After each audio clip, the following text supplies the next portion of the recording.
Subscribe now and press the bell icon. Never miss an update. नमस्कार साथियों, स्वागत करता हूं सबका इस YouTube चैनल पर जिसका नाम है स्टडी विद पीएन लोधा। मित्रों, पर्यावरण अध्ययन मॉडल टेस्ट पेपर नंबर 2 आज आपके लिए लेकर आया हूं। सुबह आपके 8 बजे एसएसटी का test number 2 SST model paper पूरे 30 क्वेश्चन सुबह 8 बजे आ रहे हैं एसएसटी वालों के लिए। और यहाँ पर लेवल 1 वालों के लिए मॉडल पेपर नंबर 2 पर्यावरण ईवीएस का ये पेपर है साथियों। संपूर्ण 30 प्रश्न आपको संपूर्ण सिलेबस से देखने को मिलेंगे। बहुत ही शानदार क्वेश्चन है, तो वीडियो को पूरा देखिएगा। लेवल 1 वालों के लिए है ये। लेवल 2 में जो साइंस में के हैं उनके कुछ साइंस के प्रश्न आपको इसमें मिल जाएंगे मित्रों। तो चलिए शुरू करते हैं, इन शानदार प्रश्नों को देखते हैं कितने क्वेश्चन आपके सही हो पाते हैं। मित्रों देखिए, कल एक न्यूज़ भी आई थी कि जो बीएड वाले हैं उनको लेवल 1 में शामिल कर रहे हैं। तो मैं इस संबंध में अभी कुछ भी नहीं कह सकता हूं। और जो ये जितने भी लोग कह रहे हैं, मतलब अभी किसी को कुछ पता ही नहीं है, इसलिए मैं इस पर बिल्कुल भी कोई टिप्पणी नहीं करूंगा जब तक कि विज्ञप्ति नहीं आ जाती। बिल्कुल इस संबंध में मेरा न तो किसी के पक्ष में कोई कथन है न किसी के विपक्ष में। आप अपनी तैयारी पर पूरा ध्यान रखिए। ये बातें क्या है, आपकी तैयारी की दिशा भटकाने वाली चीज़ें हैं, तो इन बातों को अभी इग्नोर करना है आपको बिल्कुल ही, चाहे आप लेवल 1 से हो लेवल 2 से हो। बिल्कुल साथियों, आप अपनी तैयारी पर पूरा फोकस कीजिए मित्रों। तो शुरू करते हैं। एनसीटी को जो करना है वो करे, उसको वो उसका काम है, लेकिन एक बार विज्ञप्ति आ जाने दीजिए। तो आपका प्रथम क्वेश्चन है मित्रों, कौन सी विशेषता परिवार की नहीं है? विकल्प हैं, कम से कम 2 भिन्न लिंग वाले वयस्क साथ में रहते हो, प्रत्येक सदस्य की आय भिन्न जमा की जाती हो, वह समान आवास भोजन और समान सामाजिक क्रियाओं का उपयोग करते हैं, और सुरक्षा एवं बच्चों का साझा उत्तरदायित्व। देखिए मित्रों, परिवार की जो विशेषता नहीं है उसके बारे में अगर बात करें तो यहाँ पर जो विकल्प नंबर 2 है ये परिवार की विशेषता नहीं है कि प्रत्येक सदस्य की जो इनकम होती है वो भिन्न भिन्न जमा करते हैं। ऐसा नहीं, सभी सदस्यों की जो इनकम है, चाहे अलग अलग सदस्य हैं अलग अलग इनकम है, लेकिन उनकी जो इनकम है वो सभी की एक साथ जमा की जाती है। तो ये दूसरा विकल्प सही है, ये परिवार की विशेषता नहीं है। नेक्स्ट सेकंड क्वेश्चन देखेंगे। राजस्थान राज्य उपभोक्ता संरक्षण आयोग का गठन कब किया गया था? 13 जुलाई 1986, 2 अक्टूबर 1986, 1 जनवरी 1988 और 26 मई 1988। तो मित्रों, जो राजस्थान राज्य उपभोक्ता संरक्षण आयोग है इसका गठन 26 मई 1988 को किया गया था। कब किया गया था? 26 मई 1988। विकल्प नंबर 2 आपका इसमें सही आंसर रहेगा प्रश्न 2 में। सॉरी, विकल्प नंबर 2 क्या, विकल्प नंबर 4 26 मई 1988 आपका सही आंसर रहेगा। नेक्स्ट प्रश्न नंबर 3 देखेंगे मित्रों। आपके तीसरा क्वेश्चन है, वर्मी कंपोस्ट है फैक्ट्रियों में तैयार खाद, पेड़ पौधों से तैयार खाद, मृत जीव जंतुओं से तैयार खाद और केंचुओं द्वारा तैयार खाद। देखिए, वर्मी कंपोस्ट की बात करें तो यहाँ पर आप पहला विकल्प तो हटा दीजिए, बाकी ये 3 विकल्प है, इसमें जो बेस्ट आंसर है वो क्या रहेगा साथियों? केंचुओं द्वारा जो तैयार खाद की जाती है उसको ही क्या कहा जाता है? Vermi compost. आप मित्रों, आपका यहाँ पर चौथा विकल्प बिल्कुल सही आंसर है प्रश्न नंबर 3 में। नेक्स्ट इसका चौथा प्रश्न देखेंगे। नरेगा का संबंध किससे है? कौशल विकास से, रोजगार से, व्यापार से और ग्रामीण विकास से। तो देखिए, सभी नरेगा के बारे में आप सभी जानते हो, नरेगा आपके आसपास जरूर चलती होगी साथियों। और अगर आप गांव के निवासी हो तो आप नरेगा के बारे में अच्छी तरह से परिचित हो, आपके गांव में भी नरेगा की योजना चलती होगी। तो देखिए, नरेगा का जो संबंध है यदि उसकी बात करें तो उसका संबंध है साथियों रोजगार से। नरेगा में क्या किया जाता है कि जो गांव वाले जो लोग होते हैं, जो मतलब जिनकी जो इनकम है वो कम होती है, उनको इसके माध्यम से रोजगार दिया जाता है। तो आपका दूसरा विकल्प सही है प्रश्न 4 में। नेक्स्ट प्रश्न नंबर 5, पंडित जवाहरलाल नेहरू द्वारा राजस्थान में पंचायती राज का प्रारंभ कब किया गया था? 14 नवंबर 1949 को, 2 अक्टूबर 1959 को, 26 जनवरी 1959 को और 7 अप्रैल 1959 को। देखिए, पंचायती राज के प्रारंभ की यदि बात करें तो इसका प्रारंभ किया गया था साथियों आपके 2 अक्टूबर 1959 को पंडित जवाहरलाल नेहरू के द्वारा। दूसरा विकल्प आपका सही है। त्रिस्तरीय व्यवस्था का नाम आपने अच्छी तरह से सुन रखा होगा। नेक्स्ट प्रश्न नंबर 6 देखेंगे। राजस्थान में मंत्रिपरिषद की अधिकतम संख्या कितनी हो सकती है? अधिकतम संख्या पूछी है। राजस्थान के मुख्यमंत्री की इच्छा पर यह निर्भर करता है, राज्य के राज्यपाल की इच्छा पर यह निर्भर करता है, राजस्थान विधानसभा की सदस्य संख्या का 15% तक हो सकती है और सत्ता पक्ष के सदस्य संख्या का 15% तक हो सकती है। तो मित्रों देखिए, राजस्थान में मंत्रिपरिषद के सदस्यों की अधिकतम संख्या की बात करें तो ये हो सकती है कि जो विधानसभा के सदस्य हैं उनका 15%, जैसे विधानसभा की कुल कितने सदस्य हैं राजस्थान में? 200, तो इसका 15% कितना निकलता है साथियों? 30, मतलब अधिकतम 30 मंत्रिपरिषद यहाँ पर हो सकते हैं। तीसरा विकल्प आपका सही है प्रश्न नंबर 6 में। नेक्स्ट 7वां क्वेश्चन देखते हैं मित्रों। अस्थि को अस्थि से जोड़ने वाला संयोजी उत्तक कहलाता है। लिगामेन, कंडरा, आरेखिक पेशी उत्तक और रेखित पेशी उत्तक। देखिए, अस्थि को अस्थि से जोड़ने वाला जो उत्तक है उसको लिगामेंट कहा जाता है। क्या कहा जाता है साथियों? लिगामेंट। इंपॉर्टेंट क्वेश्चन है साइंस का ये। प्रथम विकल्प आपका इसमें सही है साथियों प्रश्न नंबर 7 में। नेक्स्ट 8वां क्वेश्चन देखेंगे। 8वां क्वेश्चन क्या है? सामाजिक सुधारक एवं विधिवेत्ता हरविलास शारदा का जन्म कहाँ हुआ था? हरविलास शारदा का नाम आप सभी ने सुन रखा होगा कि इन्होंने जो बाल विवाह है उसके संबंध में एक कानून बनवाया था साथियों, शारदा एक्ट के नाम से जिसको जाना जाता है। तो इनका जन्म पूछा है, जन्म कहाँ हुआ था? अजमेर में, नागौर में, जोधपुर में और उदयपुर में, जयपुर में। तो देखिए मित्रों, हरविलास शारदा की यदि बात करें तो इनका जन्म आपके राजस्थान के अजमेर जिले में हुआ था। कहाँ हुआ था? राजस्थान के अजमेर जिले में। प्रथम विकल्प आपका यहाँ पर सही है प्रश्न नंबर 8 में। नेक्स्ट है 9वां क्वेश्चन देखते हैं। 9वां क्वेश्चन आपके हैं, इंपॉर्टेंट क्वेश्चन है साथियों, इसको अच्छी तरह से देखना है फिर जवाब देना है। पौधे प्रकाश संश्लेषण द्वारा भोजन बनाते हैं। प्रकाश संश्लेषण क्रिया में निम्न आवश्यक होते हैं कि भाई पौधे किसके द्वारा भोजन बना रहे? प्रकाश संश्लेषण के द्वारा। लेकिन उस क्रिया में क्या चीजें जरूरी होती है? ऑक्सीजन, जल, सूर्य का प्रकाश और पर्णहित। फिर ऑक्सीजन, शर्करा, सूर्य का प्रकाश एवं जल। कार्बन डाइऑक्साइड, जल, सूर्य का प्रकाश एवं पर्णहरित। और कार्बन डाइऑक्साइड, शर्करा, जल एवं सूर्य का प्रकाश। तो साथियों देखिए, पौधे जो भोजन बना रहे प्रकाश संश्लेषण की प्रक्रिया द्वारा, उसके लिए जरूरी होती है एक तो आपके कार्बन डाइऑक्साइड जरूरी होती है, जल आवश्यक होता है, सूर्य का प्रकाश आवश्यक होता है और पर्णहित आवश्यक होता है। ये चारों चीज़ें जरूरी है प्रकाश संश्लेषण की क्रिया के लिए। इसलिए आपका यहाँ पर तीसरा विकल्प सही रहेगा प्रश्न नंबर 9 में। नेक्स्ट 10वां क्वेश्चन देखते हैं मित्रों। वर्षा जल संग्रहण लाभदायक है सिंचाई के लिए, कृषि के लिए, जल विद्युत उत्पादन के लिए और भूमिगत जल स्तर सुधारने के लिए। देखिए, सिंचाई के लिए भी लाभदायक होता है, वैसे कृषि के लिए भी लाभदायक होता है, जल विद्युत उत्पादन भी होता है और भूमिगत जल स्तर भी बढ़ता है। लेकिन साथियों, वर्षा का जो जल है उसको संग्रहित करने से जो भूमिगत जल है इसका स्तर सुधर जाता है, मतलब आपके ज़मीन में ज़्यादा वाटर लेवल बढ़ जाएगा, तो फिर आप आराम से कृषि कर सकते हो, सिंचाई कर सकते हो।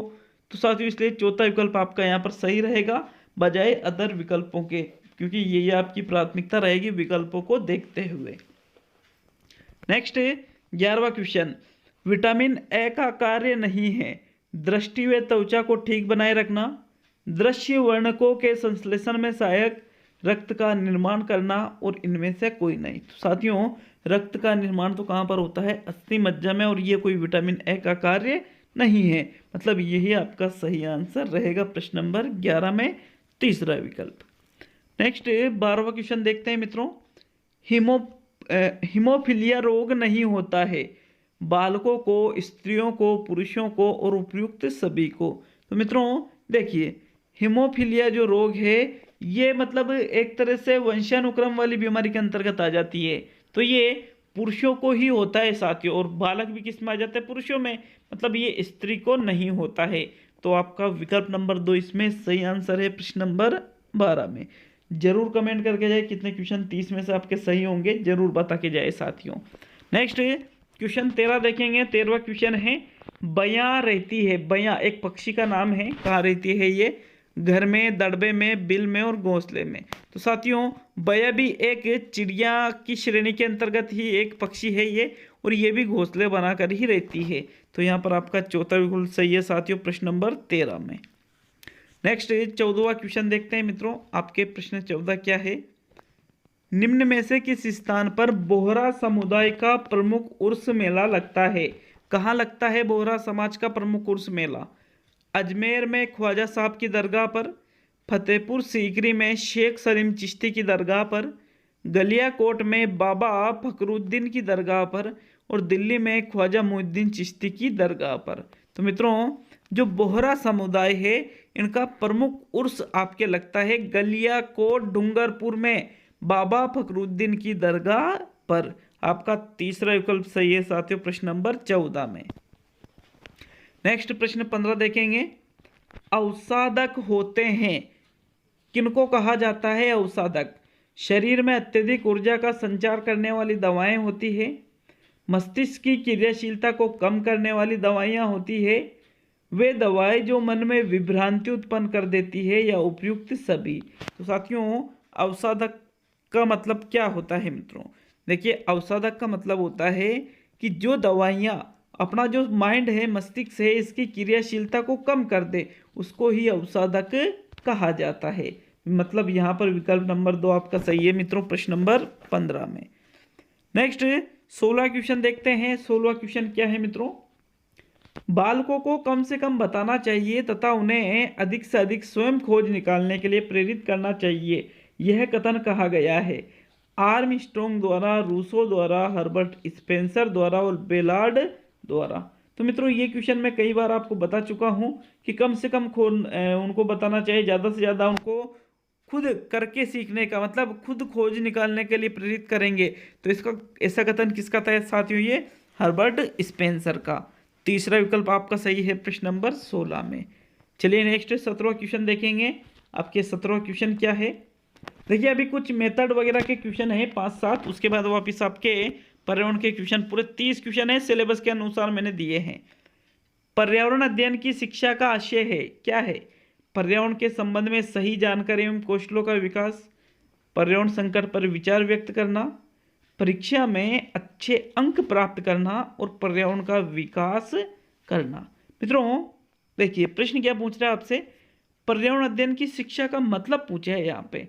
तो आप पर्यावरण संकट पर विचार व्यक्त कर दोगे तो क्या वो ही आपकी ईवीएस की एजुकेशन है? नहीं, अच्छे अंक आने से कुछ काम नहीं चलेगा। हाँ रीट में अच्छे अंक आने से काम चलेगा, पर्यावरण की बात कर रहा हूँ। पर्यावरण का विकास करना नहीं साथियों, पर्यावरण शिक्षा का मतलब होता है पर्यावरण के संबंध में सही जानकारी एवं कौशलों का विकास। जानकारी भी सही होना चाहिए और जो कौशल है पर्यावरण को सही करने के वो भी सही होना चाहिए, उसका विकास होना चाहिए साथियों। तो इस प्रकार आपका प्रथम विकल्प सही है, प्रश्न नंबर 17। नेक्स्ट 18वां क्वेश्चन देखेंगे। राजस्थान में वालरा कृषि का एक प्रकार है, स्थानांतरित कृषि, शुष्क कृषि, आर्द्र एवं शुष्क कृषि और पर्वतीय कृषि। देखिए वालरा, ये वालरा है, झूमिंग है, ये बहुत इंपॉर्टेंट चीज है, दजिया है। तो साथियों देखिए वालरा कृषि का एक प्रकार है स्थानांतरित कृषि। स्थानांतरित मतलब जो जिसका स्थानांतरण एक स्थान से दूसरे स्थान पर जिसको बदलते रहते हैं। जैसे कोई जगह है, कोई वहाँ पे पेड़ पौधे तो उनको जलाकर या काट कर वहाँ पर खेती कर ली, थोड़े 1-2 साल खेती की और फिर वहाँ से दूसरे स्थान पर गए और वहाँ फिर वापस वही प्रक्रिया। तो साथियों इसको स्थानांतरित कृषि भी कहा जाता है। Next 19वां question. चिपको आंदोलन कब प्रारंभ हुआ था? सॉरी यहाँ पे ये क्वेश्चन में थोड़ी मिस्टेक है। चिपको आंदोलन कहाँ से प्रारंभ हुआ था, ये है क्वेश्चन। गुजरात के गिर जंगल से, उत्तरांचल के टिहरी गढ़वाल से, केरल की शांत घाटी से और यूपी के जिम कार्बेट उद्यान से। तो साथियों चिपको आंदोलन की यदि बात करें तो इसकी शुरुआत हुई थी आपके उत्तरांचल के टिहरी गढ़वाल से। दूसरा विकल्प आपका सही है साथियों, प्रश्न नंबर 19 में। नेक्स्ट 20वां क्वेश्चन देखेंगे मित्रों। वीनस की पुष्प मंजूषा कहते हैं, यूस्पाजिया को क्या कहते हैं साथियों, ल्यूकोसोलिनिया, साइकोन और यूप्लेकटेला। तो साथियों क्या कहा जाता है वीनस की पुष्प मंजूषा? तो मित्रों राइट आंसर है इसका यूप्लेकटेला जो है इसको ही पुष्प मंजूषा वीनस की कहते हैं। चौथा विकल्प आपका सही है साथियों प्रश्न नंबर 20 में। नेक्स्ट 21वां क्वेश्चन देखेंगे। अब 21वां क्वेश्चन क्या है? राजस्थान में जैव ईंधन का मुख्य स्रोत है गन्ना, सरसों की भूसी और जली वनस्पति, ये जूली नहीं है जली है ये ना, जंगल अवशेष और म्यूनिसिपल ठोस अपशिष्ट। तो देखिए यहाँ पर क्या है प्रश्न, राजस्थान की यदि बात करें तो राजस्थान में गन्ना थोड़ी होगा ज़्यादा, गन्ना तो वहाँ होता है जहाँ पानी होता है ज़्यादा। अब राजस्थान में तो वैसे ही आधे में रेगिस्तान है, तो ये तो गन्ना तो हट जाएगा। जंगल भी यहाँ पे इतना ज़्यादा है नहीं कि मुख्य स्रोत जंगल के अवशेष हो जाएंगे। म्यूनिसिपल ठोस अपशिष्ट भी नहीं रहेगा साथियों, क्या रहेगा? सरसों की भूसी। यहाँ पर देखिए सरसों का क्या मामला होता है कि ये कम जो पानी है, कम पानी में ही सरसों की पैदावार हो जाती है मित्रों, तो इसकी भूसी भी बहुत ज़्यादा निकलती है सरसों की। और जो जली वनस्पति है ये इसका है राजस्थान में जैव ईंधन का मुख्य स्रोत होता है मित्रों। तो दूसरा विकल्प आपका सही रहेगा प्रश्न नंबर 21 में। नेक्स्ट प्रश्न नंबर 22,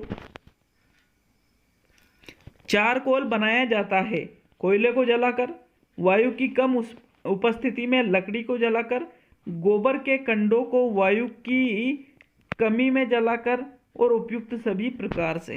साथियों चारकोल कैसे बनाया जाता है 22 में राइट आंसर बताइए। देखिए चारकोल का निर्माण वायु की कम उपस्थिति में लकड़ी को जलाकर किया जाता है, कि वहाँ पर वायु की उपस्थिति कम होती है और लकड़ी को जलाया जाता है, जिससे वहाँ धुआं ज़्यादा होता है मित्रों, और उससे ही चारकोल बनता है। तो आपका दूसरा विकल्प आपका सही है प्रश्न नंबर 22 में। नेक्स्ट 23वां क्वेश्चन देखेंगे मित्रों। सर्वाधिक प्रभावशाली शिक्षण सामग्री है अप्रक्षेपित, प्रक्षेपित, प्रत्यक्ष अनुभव और उक्त में से कोई नहीं। तो ऐसा क्वेश्चन रीट में भी आ चुका है। देखिए कई जो लोग हैं वो बोलते हैं कि प्रत्यक्ष अनुभव कैसा आएगा, वो कोई सामग्री थोड़ी है। लेकिन मित्रों शिक्षण की बात करें तो जो प्रत्यक्ष अनुभव बच्चा करता है उसको वो कभी नहीं भूलता है, और वो भी सीखने की एक सामग्री के अंतर्गत आ जाता है। तो तीसरा विकल्प इस प्रकार आपका यहाँ पर सही रहेगा प्रश्न नंबर 23 में। नेक्स्ट प्रश्न नंबर 24 देखेंगे। विश्व वन्यजीव निधि का प्रतीक है जोइंट पांडा, टाइगर, डेमोसिल्केन और दरियाई घोड़ा। देखिए मित्रों विश्व वन्यजीव निधि का प्रतीक है आपके जोइंट पांडा। क्या है मित्रों? जोइंट पांडा। प्रथम विकल्प आपका सही है प्रश्न नंबर 24 में। अगला प्रश्न नंबर 25 देखेंगे मित्रों। 25वां क्वेश्चन है ओजोन गैस की सर्वाधिक मात्रा कहाँ पाई जाती है?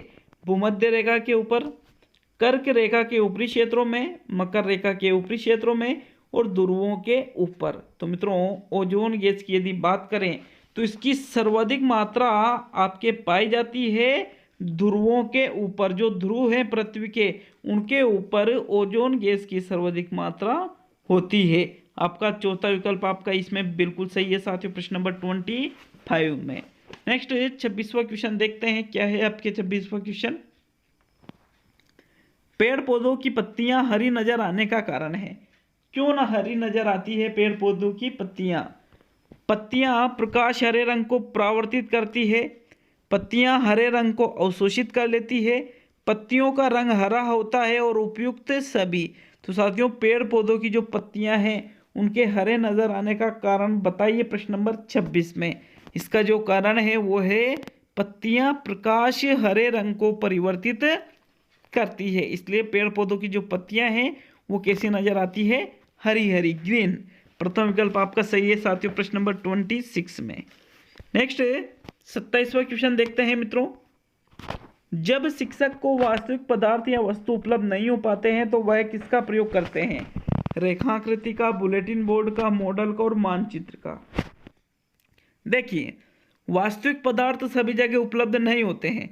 जिसे मैं आपको मतलब आप बच्चों को पढ़ा रहे हो एरोप्लेन के बारे में, तो क्या एरोप्लेन लेकर आओगे स्कूल में? नहीं। फिर आप क्या करोगे कि उसका एक छोटा सा मॉडल जो मार्केट में आसानी से मिल जाए उसका प्रयोग एरोप्लेन की जगह कर सकते हो। तो तीसरा विकल्प आपका सही है प्रश्न नंबर 27 में। नेक्स्ट 28वां क्वेश्चन देखते हैं मित्रों। समय तथा धन की दृष्टि से अमितव्ययी होते हुए भी बालकों को पर्यावरण अध्ययन का प्रत्यक्ष ज्ञान कराने की उत्तम विधि है। प्रदर्शन विधि, आगमन विधि, प्रश्नोत्तर विधि और खोज विधि। देखिए प्रश्न बहुत ही अच्छा प्रश्न है। खोज विधि आपके क्यों गलत है? क्योंकि खोज विधि में बालक खोज करता है, तो इसमें अमितव्ययी नहीं हुई साथियों ये समय की दृष्टि से, क्योंकि समय इसमें ज़्यादा लग जाता है। प्रश्नोत्तर विधि इतनी कारगर सिद्ध होती नहीं है। आगमन विधि में समय और धन दोनों की आवश्यकता हो सकती है, लेकिन जो प्रदर्शन विधि है साथियों, इसमें समय भी बहुत कम लगता है और धन भी इसमें बहुत कम लगता है, थोड़े बहुत सामान चाहिए होते हैं, इसलिए ये प्रत्यक्ष ज्ञान कराने की एक उत्तम विधि मानी जाती है। प्रश्न यहाँ पर 28वें क्वेश्चन में प्रथम विकल्प आपका सही है। नेक्स्ट 29वां क्वेश्चन देखते हैं। जो पदार्थ गर्म करने पर ठोस से सीधा गैसीय अवस्था में एवं ठंडा करने पर गैसीय अवस्था से सीधे ठोस अवस्था में परिवर्तित हो जाते हैं, तो पदार्थ के इस गुण को क्या कहते हैं? पृष्ठ तनाव, विस्कोसिटी, ऊर्ध्वापतन और प्रत्यास्थता। तो मित्रों देखिए कोई पदार्थ है, उसको आपने जलाया तो वो सीधे ठोस अवस्था से कौन सी अवस्था में बदल गया? गैसीय में, बिना द्रव में बदले ही। और उसी को आपने ठंडा किया तो वो सीधे ही आपके ठोस अवस्था में वापस परिवर्तित हो गया, तो इसको कहा जाता है मित्रों आपके उदरूपातन। क्या कहा जाता है साथियों? इसको उदरूपातन के नाम से जाना जाता है। तीसरा विकल्प आपका सही है, ठोस से डायरेक्ट गैस में बदलती है चीजें यहाँ पर। नेक्स्ट आज का अंतिम क्वेश्चन और 30वां क्वेश्चन क्या है साथियों? निम्न में से कौन सा युग्म सही सुमेलित है? मुकुंदरा हिल्स माउंट आबू में, सरिस्का सवाई माधोपुर में, रणथंभौर करौली में और केवलादेव भरतपुर में। तो देखिए यहाँ पर इजी क्वेश्चन है, यहाँ पर केवलादेव आपके भरतपुर में है, यही सही सुमेलित है, बाकी के गलत है। तो साथियों ये 30 क्वेश्चन थे, जरूर पता कर जाए कितने क्वेश्चन आपके सही हुए हैं मित्रों। और टेस्ट पेपर आपको कैसा लगा? हमारे साथ जुड़कर रहिए साथियों।